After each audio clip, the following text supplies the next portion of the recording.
అంటే ఒకప్పుడు మీకు తెలిసి ఉంటుంది ఆలీ గారు. చెప్పండి కొట్ట గారు. మరి లేకపోతే ఏమంటా, లేకపోతే చెప్పరా అంట. చెప్పవయ్యా ఏంటో. నువ్వు ఉండవయ్యా ఊరికే. ప్రాక్టికల్ తెలిసినటువంటి మనిషి వాడు, డౌన్ టు ఎర్త్. బట్ అన్నిటికీ అంటే మంచి మనసు ఉన్నటువంటి మనిషి. ఇది కరెక్ట్. అంటే మిగిలినవన్నీ తప్పనే. కంట్రోల్ ఎవరి టంగ్ అన్న చెప్తున్నాను. కంట్రోల్లో ఉండబట్టి ఈ మాత్రం ఉంది, లేకపోతే నీ మొహన్ పడేది. ఒకసారి నేను, వీడు, బ్రహ్మానందం గారు గారు మరి ఇట్లాంటి చోట గారే అనాలి. నువ్వంటే ఏదో ఎరా అన్నాను కానీ, లేకపోతే నిన్ను కూడా బాగా తిట్టేవాడిని. అదేలే మళ్ళీ ఇంగ్లీష్ నో నో నో అంటే ఏదో చాయ్ అమ్ముకునేవాళ్ళు.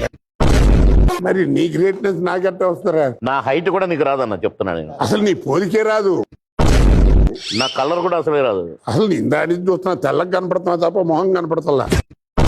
కోట రామకృష్ణ గారు ఈ ప్రశ్నకు బదిలీ ఎదురు నా క్యారెక్టర్ గారు భలే ఉన్నాడు, ఇతను టైమింగ్ భలే ఉంది అని ఆహుతిలో క్యారెక్టర్ ఇస్తే అది టైమింగ్ బాగుందని చెప్పు.